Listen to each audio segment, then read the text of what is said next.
Hey, Shalom, Shalom.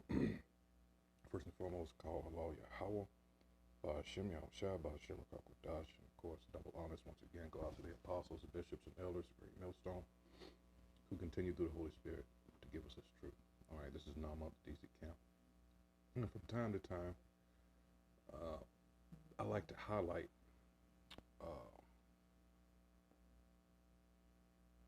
our people's past in that, you know, these Edomites did such a, I'm not commending them in any way, but we know that this so-called white man whose biblical nationality is that of Edom, descendants of Jacob's brother Esau, all right?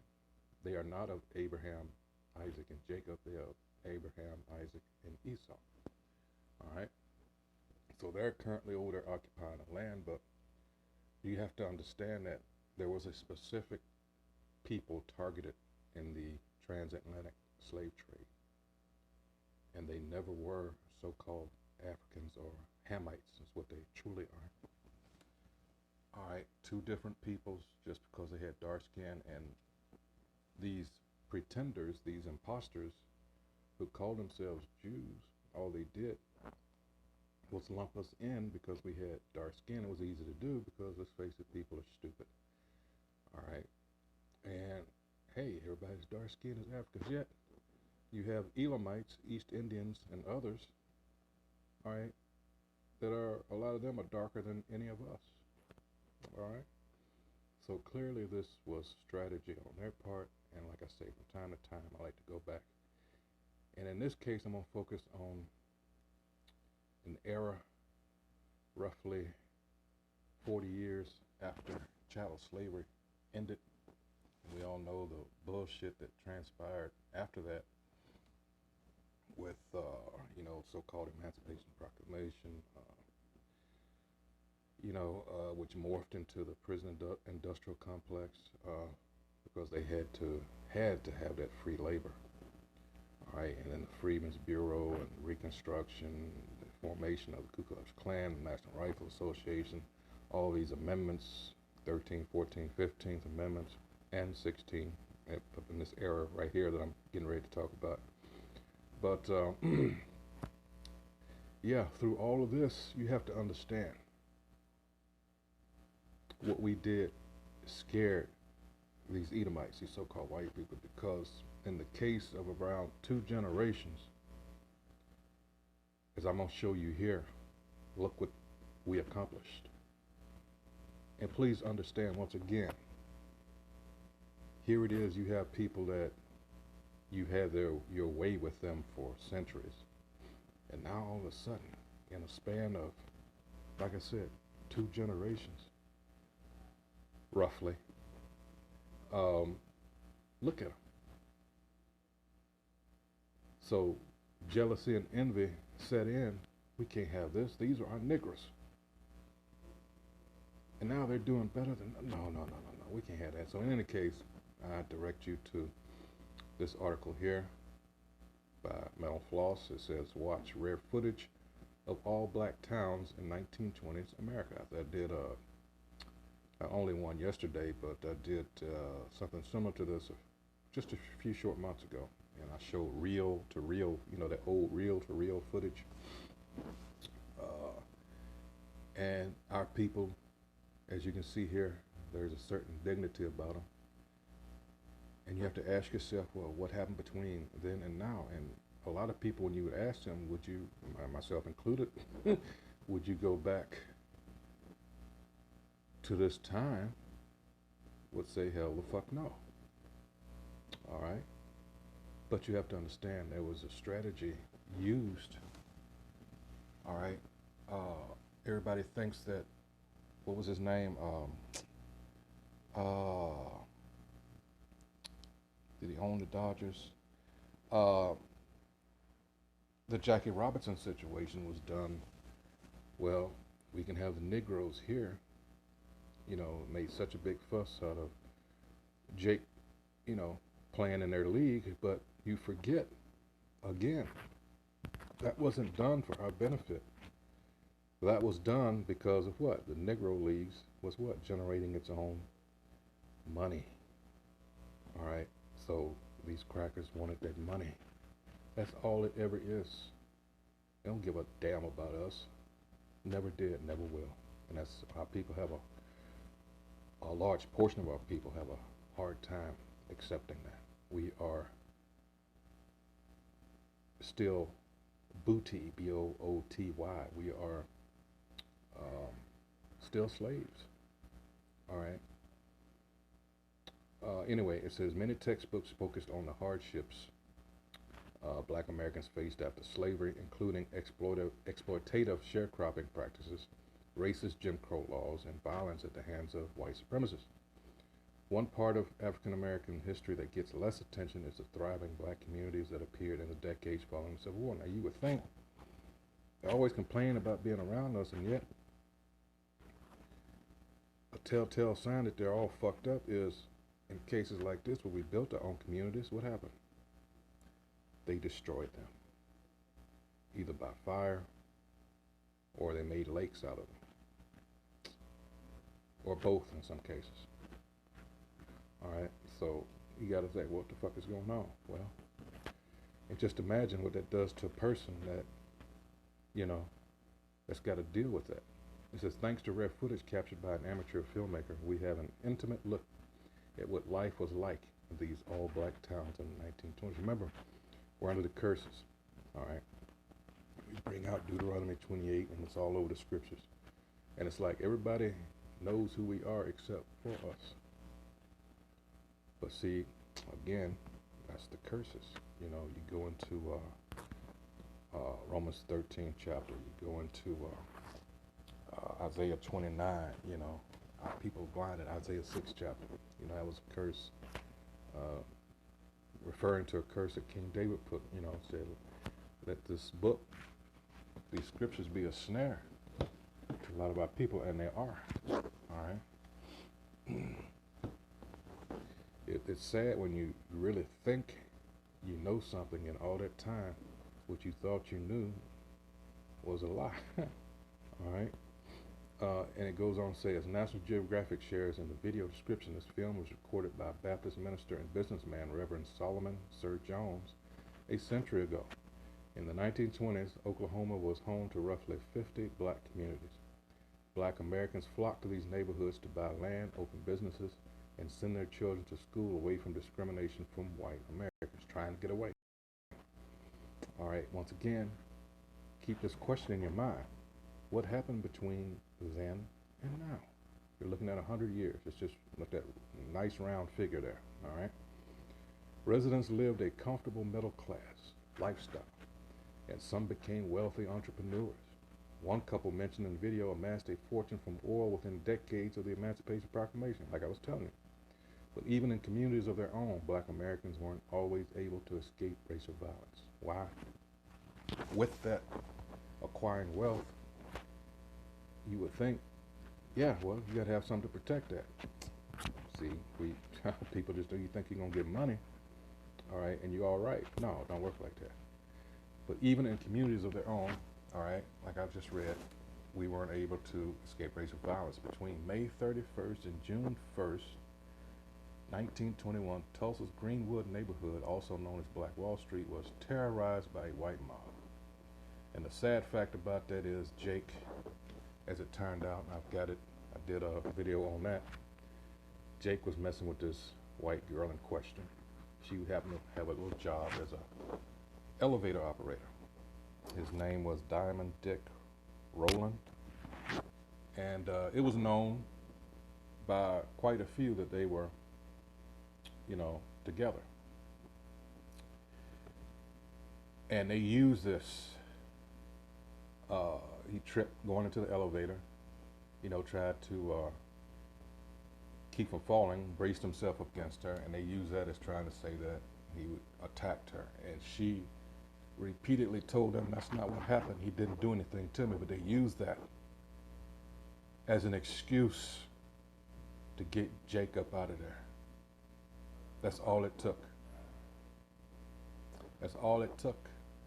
And later on, I believe it was, that happened end of May, the beginning of June. I believe he snuck back in late August, and the woman that had adopted him, you know, he told her he was sorry, and this is when you know that a black woman is so mad at you that she, all she could say, what's done is done, you know. So he moved on, left with the girl in question. They moved to, I believe it was Kansas, for a little stint. She left him, his dumb ass. So I think she said the last thing she heard, that was his adoptive parent, the last thing she heard of him was about 20 years later or so, and he had moved, sent a letter or something from California, working on a dock somewhere, and that's when she heard that he had been killed working on the docks. So I don't know if it was San Francisco, somewhere out there. But yeah, after all that, and that wasn't the only one. These were the ones that are more popularly known, like Rosewood. Even up in Chicago, you know, 1919 was a big year for that. 1919 on there, of course. That's not the only one, like I said. There are many others. Here are people that were more than well off, lost everything. Some people didn't even have the clothes on their back, literally. I'm not exaggerating on that. He says more than 1,200 houses and buildings were burned, and between 50 and 300 people were killed. That's a big gap, but that's them just saying that they don't know how many people were killed, all right? It says, following an effort to suppress the story after it occurred, I wonder why. The Tulsa Race Massacre has received long overdue attention in recent years. The video below shows a different, more uplifting side of life in black towns in early 20th century America. After watching the rare footage, you can read more facts about the Tulsa Race Massacre here. So let's go ahead. Let's see, do I want to blow this up? I think I'll leave it like it is because that might, okay, here we go. And Oklahoma is a unique space in terms of the number of African-American towns that were established. Some suggest upwards of 50 African-American towns between 1924 and 1928. Reverend S.S. Jones was going around documenting these sort of self-determined, vibrant African-American communities. You see the African-American educators, doctors, lawyers, landowners, oil barons, and I think that's what's so remarkable about this footage, to think that individuals, how many years out of slavery, are now owning oil wells that are producing 2,000 barrels a day. Is that not the ultimate American dream? Is that not the ultimate American story? It flies in the face of what I think some people consider part of African-American history and culture. I mean, I think that that was one of the things that Oklahoma and what S.S. Jones is really kind of showing, is that African-American history and culture is not a monolith. And in a way, it became kind of like a marketing tool to encourage individuals to migrate, to move there, that this is a place where you can live, you can thrive, and peacefully reside. There were still palpable racial tensions. There are lynchings, there is Jim Crow, segregation, there's all of these things, and you still have an African-American community, or many communities, that really speak to the fortitude and resilience of black people in this country. And that's the point I've been trying to make now. Think about these times and how it is now. How we've been targeted by different aspects of the media. All right. How they came at us since, let's go 30, 35 years after this, where we're in the really the beginnings of the so-called civil rights era that you know through, you know, what you saw on television, the old black and whites, you know, the water hoses, you know, Bull Connor down in Alabama, that, you know, shit like that, you know, after Rosa Parks. How integration really fucked us up. And it should become more apparent now, after you focus on things like this, and look where we are now. And I just have this, and we all know, yes, we're under the curses, yes. And this scripture here it's got to make you think. This is Jeremiah 2. Got to go here. All right. But this is what we get for disobedience. All right. But the question here remains. It says, all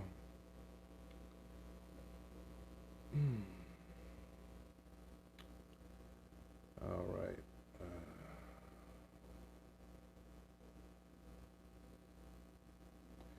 This is, I will start at 13. It says, for my people have committed two evils. They have forsaken me, the fountain of living waters, and hewed them out cisterns, broken cisterns that can hold no water. We always want to do what others around us. That's a clear indication of who we are. When you follow the Israelites throughout the scriptures, what did they do? When they were warned, when you go into these heathens' lands, not to adopt their customs, and we constantly went from our power from following the law, statutes, and law, statutes, commandments that were given to us and us only. What happened?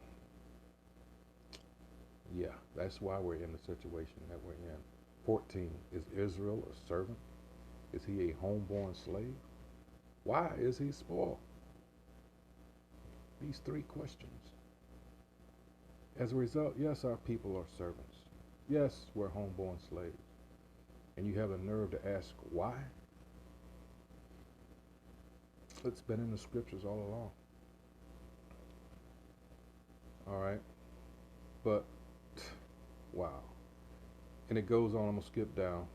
Oh, boy. Let's see.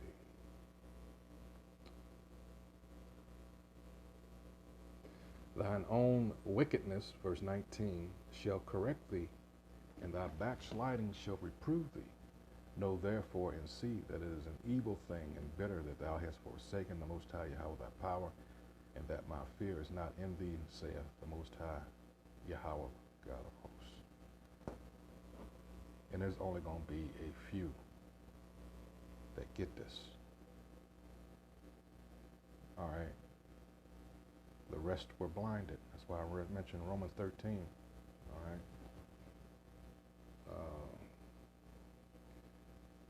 It says, for of old time I have broken thy yoke and burst thy bands, and thou saidst, I will not transgress.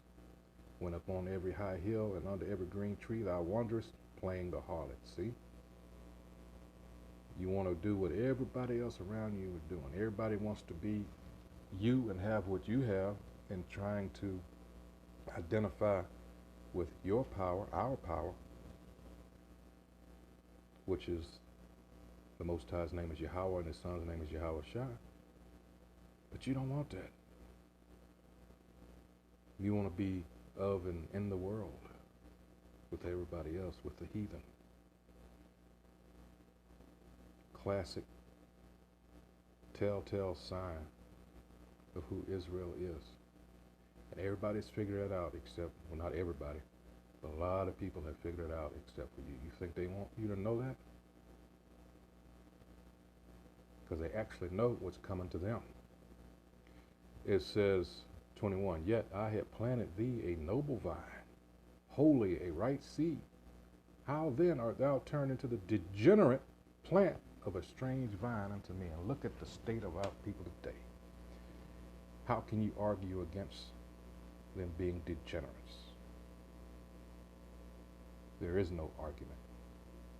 Why? Because our people fail to still see that Christianity as it is taught has been a weapon used to keep us in place. Read Psalms 83rd chapter. All right? That's what's been going on. Christianity has taught us that we have no enemies, that we're all one. Bullshit. That's called replacement theology. And who do they want to replace? You and me. That's been their strategy all along. And if I can keep them going off, read Judith the 5th chapter while you're at it. If I can keep them going off, then I know that their power, their God, is not going to work with them. Therefore, I can keep ruling.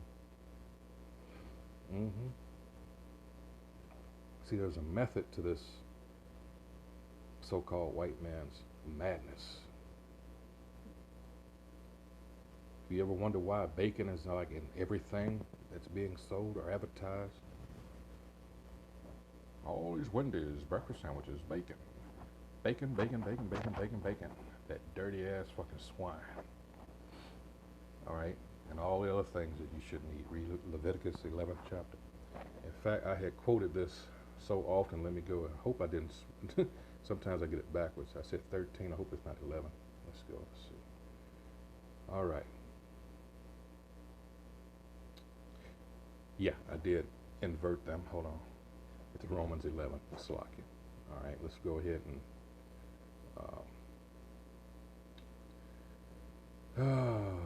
this is Romans 11 and 7. It says, "What then? Israel hath not obtained that which he seeketh for, but the election," that's a remnant, "hath obtained it." Remember I said, everybody's not going to get it. "And the rest were blinded, according as it is written, the Most High hath given them the spirit of slumber, eyes that they should not see, and ears that they should not hear, unto this day." Alright, and remember I said King David, and David said, "Let their table be made a snare and a trap and a stumbling block and a recompense unto them. Let their eyes be darkened that they may not see, and bow down their back always." There you go. Hey, so yeah, just as a reminder, this is what we're talking about. I like to bring these examples up from time to time, just so you can see what these devils have done. Alright, albeit with a lot of Jake's help, because it's so easy for Jake to sell out, and they know this, so they'll use other Jakes as tools, you know, to keep fellow Jakes going off. He's not slick. I'm talking about the so-called Jew, the great pretenders, the little hats. They've had this way of dealing with us for the longest time, and it still works. Why change? It still works. Actually, with everything else, you know, the big thing is they control the money. As the patriarch of the Rothschild family stated, "Give me control of a nation's money. I don't give a shit who makes the laws." That's just common sense and wickedness, but it's, I mean, it's, you know. But as Sirach 19 and 22 says, you know, let me get that.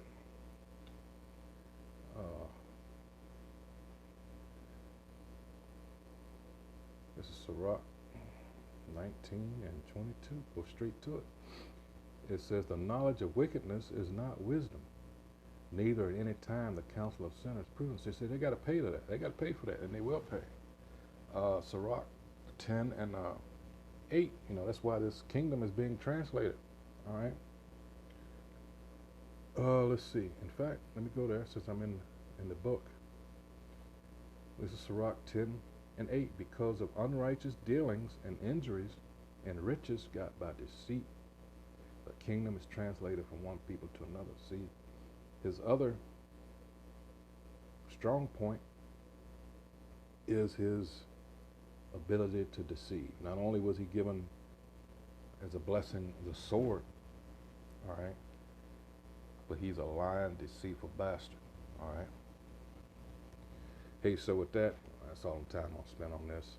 Just as a reminder, I always like to revisit times like these that we're focusing on today, just to show our people in the span of 2 or 3 generations. All right. The reason I said 2 is because this particular picture is believed to have been around 1900.